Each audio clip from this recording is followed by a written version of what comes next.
A paz do Senhor, bem-vindos ao canal Um Cristão no Espelho. Estamos aqui juntos mais uma vez para meditarmos na Palavra de Deus, para estudarmos o livro de Efésios juntos. Amém? Hoje nós estaremos começando o capítulo 5 de Efésios. Ficamos um bom tempo meditando, lendo e falando no capítulo 4. Hoje começaremos o capítulo 5. Mas para começar o capítulo 5, precisaremos de voltar um pouco nos últimos versículos do capítulo 4. Então nós começaremos do versículo 30 do capítulo 4 e terminaremos no versículo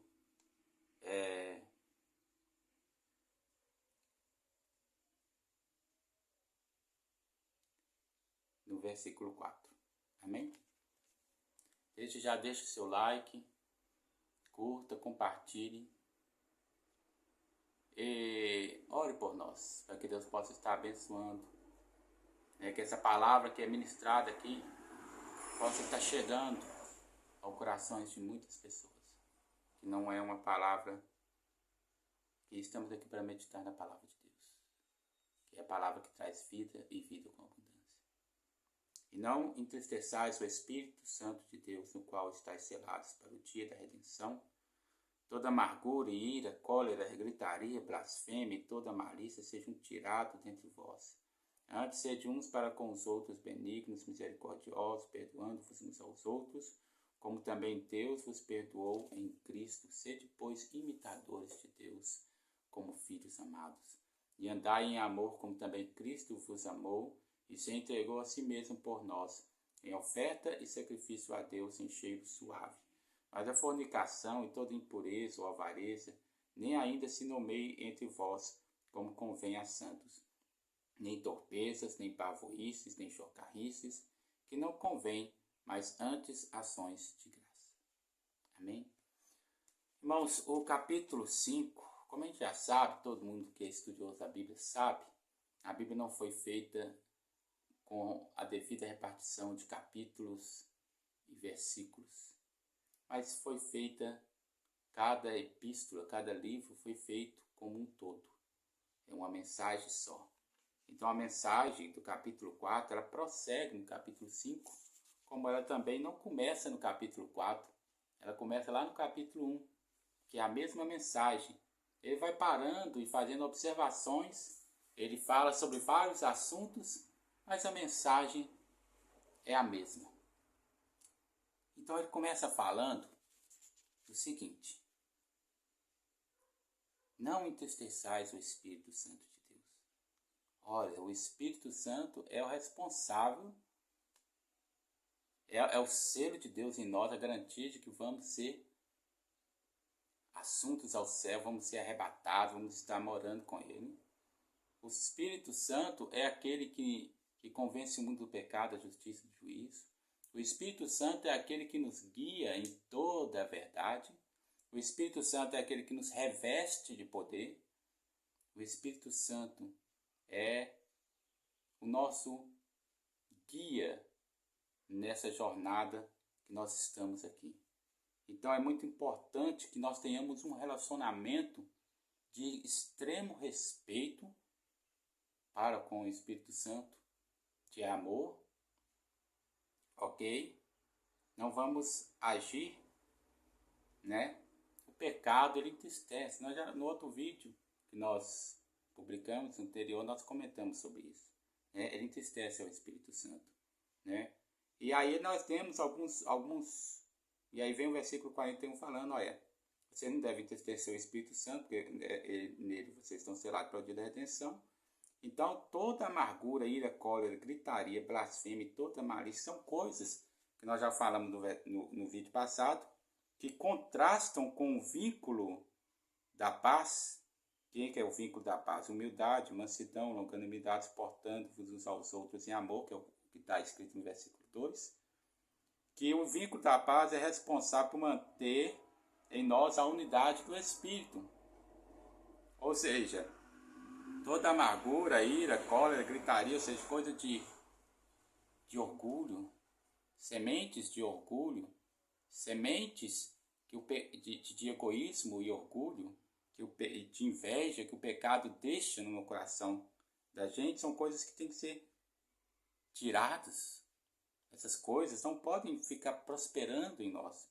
Mas o que tem que prosperar em nós é um coração benigno, um coração misericordioso, um coração disposto a perdoar.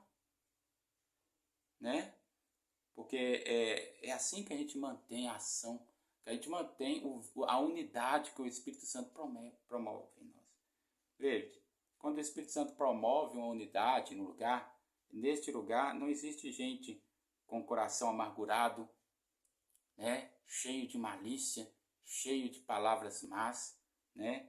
Não existe uma pessoa cheia de cólera, pessoas que se exaltam e que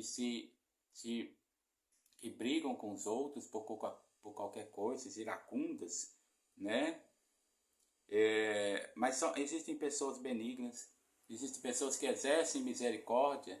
Para você exercer misericórdia, você tem que estar, numa posição em que você está maior do que aquele que necessita da sua misericórdia.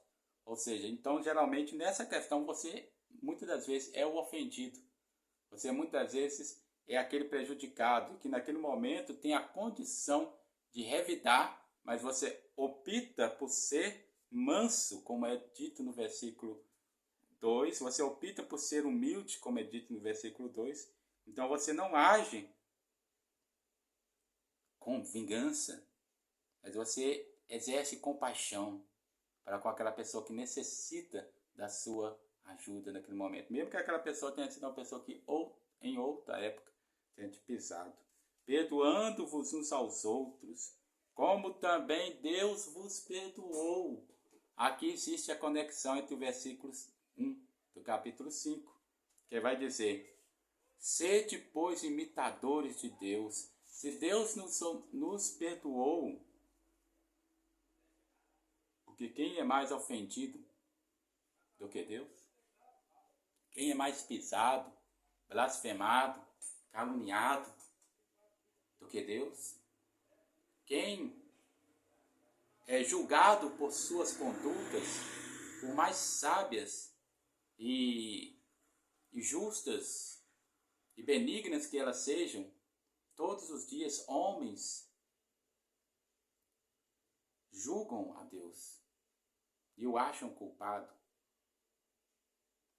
porque eles olham para o sofrimento do mundo e esquecem que eles seguem o mesmo passo de Adão, seu pai. Que eles pecam como Adão, seu pai. E que Deus, em sua infinita sabedoria e presciência, no seu conselho sábio e justo, decidiu permitir que várias coisas acontecessem, porque ele foi sábio e ele foi bom diante do seu conselho. Você no lugar de Deus faria melhor do que Deus? Não. Se você estivesse no lugar de Deus, com o conhecimento que Deus tem, sendo sábio como Deus é, justo como Deus é, onisciente e onipotente e onipresente como Deus é, você certamente escolheria o mesmo caminho que Deus. Então a gente tem que confiar no julgamento de Deus e saber que foi o melhor. Que foi o melhor. A gente precisa descansar em Deus. O lance é que o homem não anda em confiança com Deus. Esse é um elo que Satanás quebrou lá no Éden. Um elo que ele conseguiu que Eva quebrasse, Eva e Adão quebrassem, o elo de café. E hoje Deus restabeleceu esse elo como condição para a salvação. A pessoa se arrepender e confiar em Deus São duas condições, arrependimento e fé. A fé em si não traz salvação. O arrependimento em si não traz salvação. O que traz salvação é a graça de Deus. Somos salvos pela graça mediante a fé. No entanto, Deus estabeleceu a fé como foi dito, como uma condição. Estabeleceu o arrependimento, porque para você crer verdadeiramente, você precisa estar arrependido, ou seja, disposto a abandonar o seu caminho e disposto a confiar em Deus. É aquilo que Jesus diz: vinde a mim todos que estão cansados e sobrecarregados. Você tem que estar disposto. Somente uma pessoa cansada e sobrecarregada está disposta a entregar o seu fardo e o seu jugo para Jesus, a trocá-lo pelo jugo de Jesus. A pessoa que não está cansada, não está sobrecarregada, essa pessoa não está disposta a isso. Essa pessoa está querendo insistir na sua teimosia. Então, nós devemos confiar no julgamento de Deus, porque nós, na nossa condição de homens, na nossa mente finita, no nosso conhecimento finito, na nossa capacidade finita, em nossas limitações, e além de sermos limitados humanamente falando, porque somos limitados, ainda somos mais limitados pela limitação que o pecado nos impõe. E além da limitação natural e da limitação imposta pelo pecado, nós não temos o conhecimento que Deus tem, não temos a sabedoria que Deus tem. Então, quando nós, com o mínimo de conhecimento que nós temos, que é quase nada, que é nada praticamente, julgamos a Deus e o achamos culpado, não estamos sendo justos para com Deus. Mas Deus nos perdoou. Apesar de toda a nossa conduta, Ele está disposto a oferecer perdão a todo aquele que é arrependido, confiar nele. Confiar em seu Filho Jesus. E é o que foi dito no versículo 32, no final dele, como também Deus vos perdoou em Cristo. Quando você confia em Jesus, quando você se arrepende e crê em Jesus, então você é perdoado por Deus. E aí, este é o caminho. O versículo 32 fala: sede uns para com os outros benignos, misericordiosos, perdoando-vos uns aos outros, como também Deus os perdoou em Cristo. E o versículo 1 vai falar: sede, pois, imitadores de Deus, como filhos amados. O que um filho amado faz? O que uma criança que está ali seguindo os passos, que está ali olhando o pai, olhando a mãe faz? Ele procura imitar o pai e a mãe. Quando o pai senta no sofá e cruza os pés, a criança senta do outro lado e cruza os pés. Quando o pai tem uma forma de deitar e pôr a mão na cabeça, o filho também deita e põe a mão na cabeça. E se o pai vai por um caminho errado e fuma cigarro, a criança quer imitar.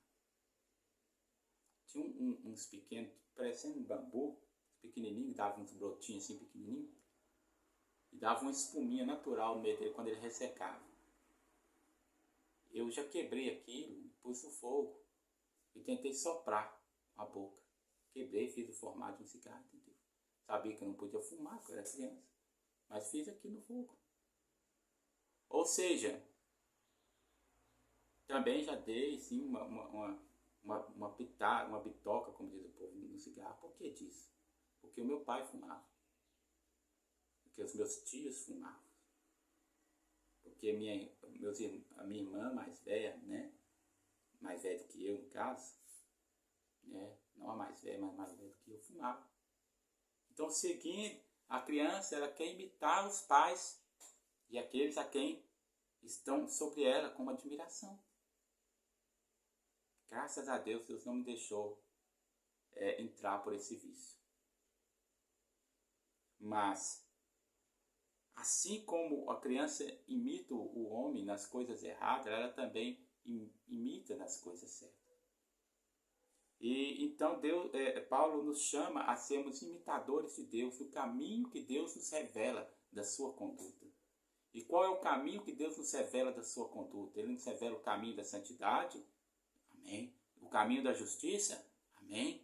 Mas ele também nos revela o caminho do perdão, o caminho da misericórdia, o caminho da benignidade. E esse é o caminho que ele nos chama para que nós venhamos a trilhar com os nossos irmãos e para com todo aquele que nos ofende. Disse Jesus: orai pelos que vos perseguem. Versículo 2: e andai em amor. Ele continua dando o conselho, né, de como a gente deve ser imitador do Filho de Deus, né? A gente deve andar em amor. O que é andar em amor? É que as suas condutas, as suas escolhas, a palavra andar na Bíblia está muito relacionado à conduta, a conduta moral, a conduta das escolhas, das decisões do homem, das decisões nossas. Então, quando fala andar em amor, quer dizer que as suas condutas, as suas escolhas não serão motivadas pela ira, não serão motivadas pela amargura, não serão motivadas pela inveja, não serão motivadas pela luxúria, não serão motivadas por nenhum egoísmo, das diversas formas que o pecado, que é egoísmo, se manifesta, nem por orgulho, mas será motivada por uma caridade, ou seja, o amor que está disposto a fazer o bem para com o próximo, né? Andai em amor, ou seja, serão motivadas por amor.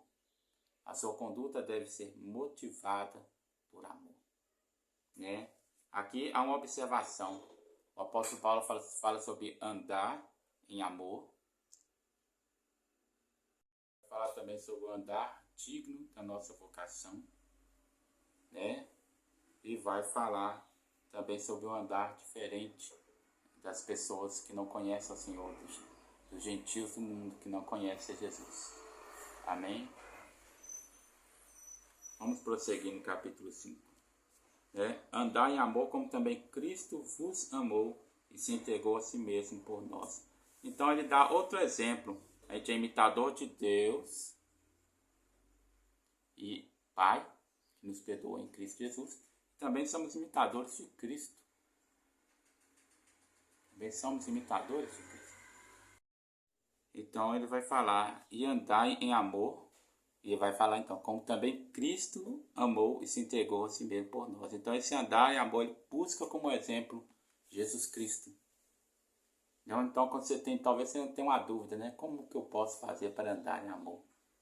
Siga o exemplo de Cristo. Ele andou em amor. E foi um amor tão extremo que ele se entregou a si por nós, né? Quando o apóstolo Paulo fala ali sobre os deveres conjugais, ele vai falar aqui no capítulo 5, né? Ele vai falar e ele vai dar esse exemplo, né? Que Cristo amou a igreja e se entregou a ela. Ele diz que de igual modo vós maridos amai as vossas mulheres, né? Vamos lá ler isso. Vamos lá, ó. Versículo 25. Vós, marido, amais vossas mulheres, como também Cristo amou a igreja, e a si mesmo se entregou por ela. Tá vendo? Quando a palavra de Deus fala em amor, ela não fala de uma coisa intelectual e nem fala sobre um sentimento que pode se esvair. Ela fala sobre uma decisão firme e uma decisão que compromete toda a nossa vida, no sentido mais profundo e maravilhoso. Porque se Cristo amou de forma a se entregar por nós, também devemos estar dispostos, né, a amar e andar em amor, com amor sacrificial, como foi o amor de Cristo. Aqui, ó, ele entregou por nós em oferta e sacrifício a Deus, porque se entregou por nós, porque nós éramos merecedores da condenação eterna por causa dos nossos pecados. Mas, quando Cristo se entregou por nós em sacrifício a Deus, nós nos tornamos propícios à graça e à misericórdia de Deus. Recebemos a graça e a misericórdia de Deus. Ele morreu com propiciação pelos nossos pecados. Isso foi um cheiro suave a Deus.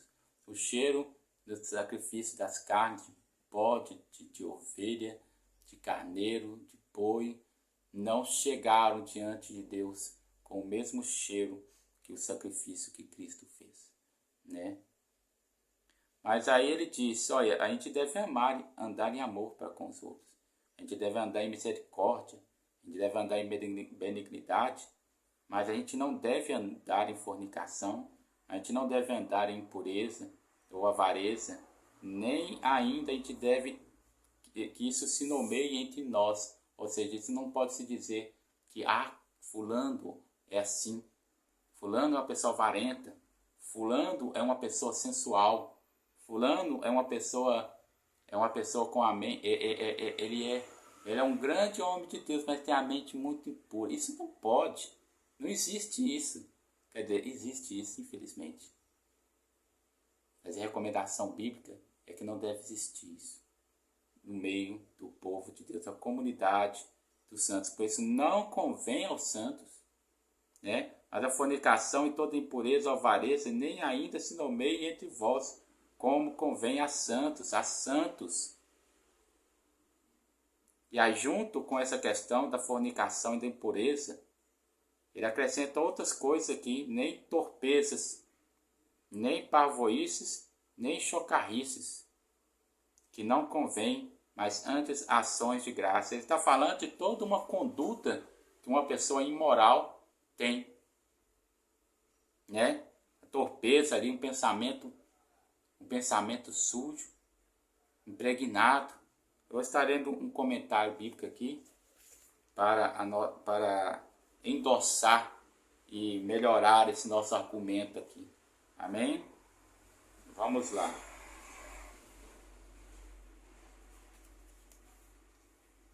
Glória a Deus.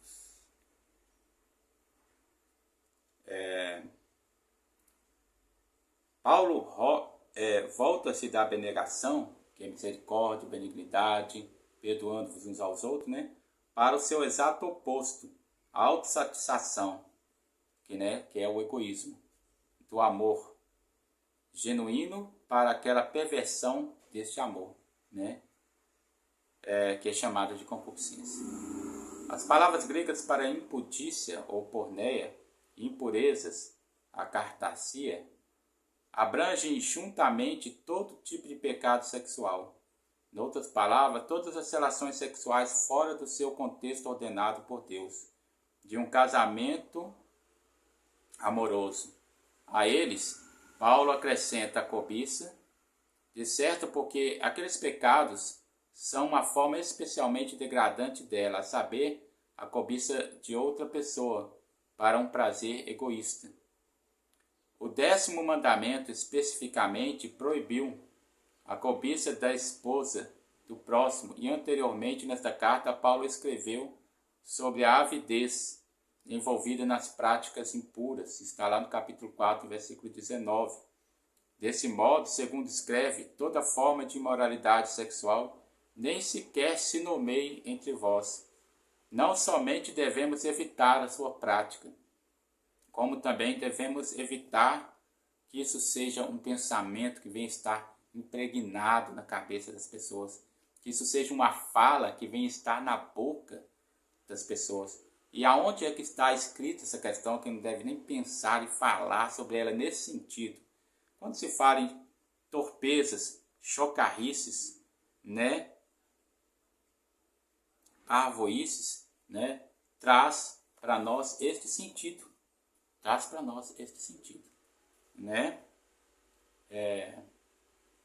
A NVI vai dizer assim: não haja obscenidade, nem conversas tolas ou frívolas, ou desnecessárias, no tocante à imoralidade, né? Isso não quer dizer que você não possa contar uma piada, desde que o contexto dela não seja um contexto imoral e que o sentido dela não seja um sentido imoral, um sentido degradante. A palavra torpe traz esse sentido de degradação, né? Vamos lá, continuando a leitura aqui. Desse modo, segundo escreve, toda forma de imoralidade... vamos lá. Esse era um padrão alto e santo para exigir, pois a imoralidade campeava na Ásia. Era algo muito comum na Ásia Menor.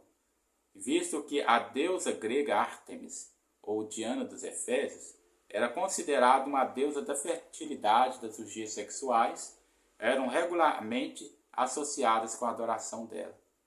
O verso 4 vai mais longe, da imoralidade para a vulgaridade, né? Quando a gente fala aqui sobre chocarrices, parvoices, né? E torpezas, né? E de acordo com a NVI, né? Obscenidades, conversas tolas e gracejos imorais, né? Isso aí a gente está falando sobre a vulgaridade. A conversação torpe, pois significa a obscenidade.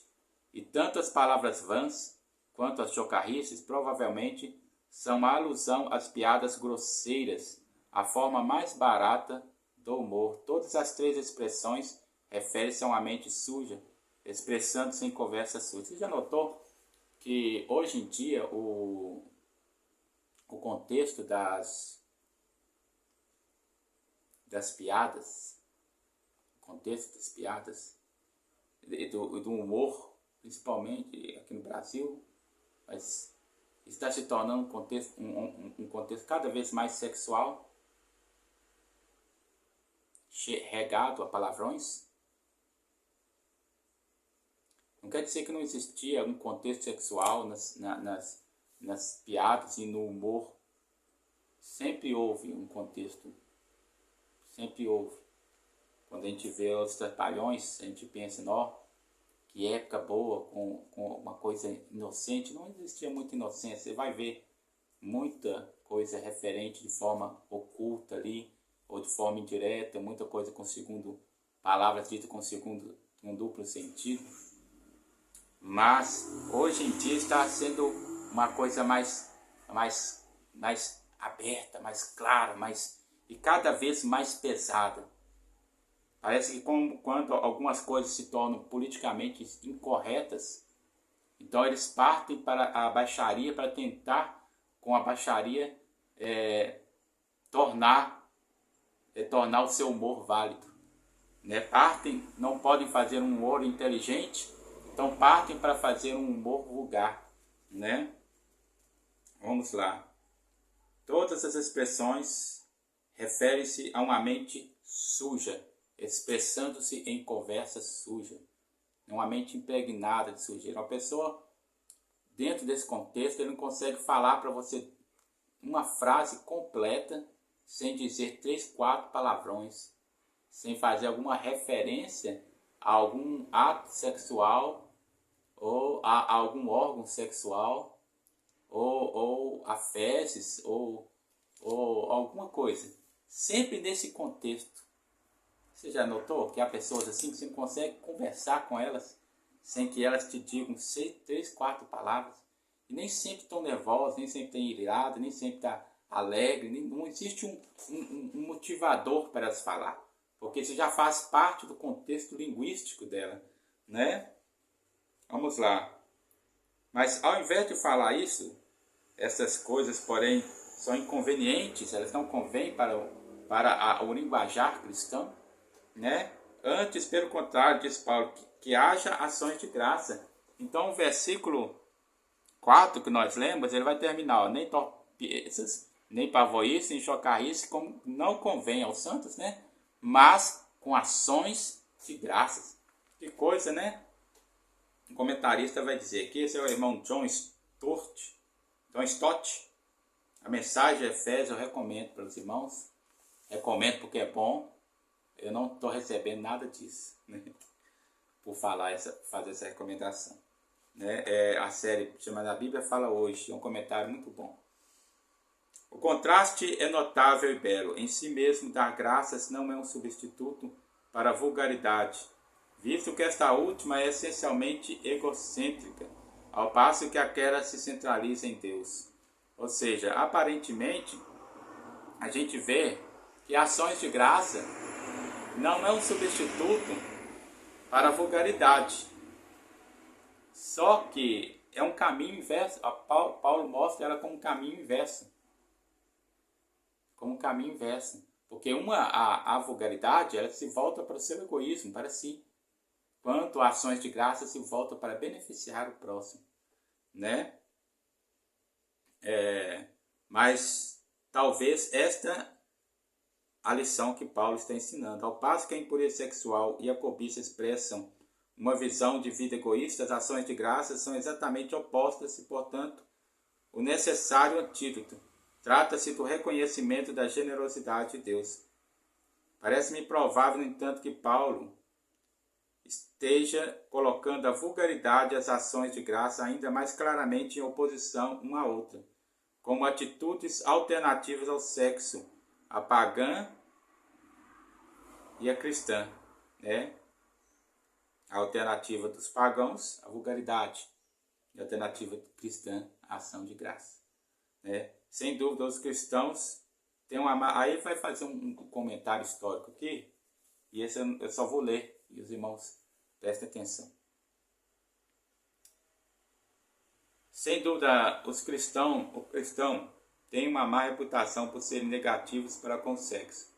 Dr. Michel Foucault, que desde 1970 é catedrático em História dos Sistemas de Pensamento do Colégio de França, está escrevendo uma história da sexualidade em 6 volumes. O cara já escreveu, né? Explicando sua obra no jornal Le Monde, em janeiro de 1977, falou do legado mais intoleravelmente pensado do cristianismo, o sexo como pecado. E é verdade que alguns dos nossos antepassados da era vitoriana chegaram perto desta identificação. Mas a razão por que os cristãos não devem gostar da grosseria e devem evitá-la não é porque temos conceito distorcido do sexo, ou porque temos medo ou vergonha dele, mas sim porque temos dele um conceito alto e santo, sendo no seu lugar certo a boa dádiva de Deus, que não queremos ver barateada ou vulgarizada, ou tornada uma coisa corriqueira, né? O mundo tem essa mania de vulgarizar as coisas, mas o cristão, ele santifica as coisas. E o sexo do cristão é algo santo, não é algo vulgar. Não é como você tossir, não é como você coçar. Não, é algo santo.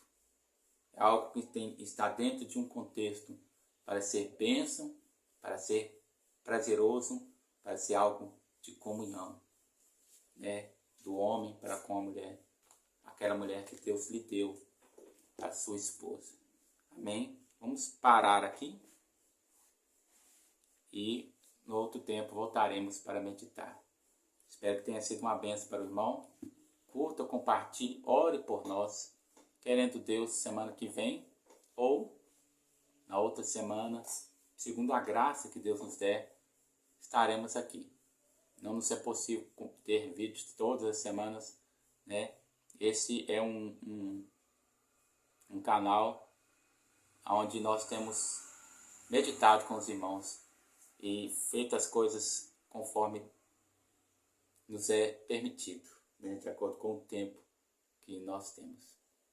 E esse é o tempo, e eu peço a você que ore e compartilhe e curta. Deus te abençoe. Se você não é inscrito, se inscreva. Amém? Até mais.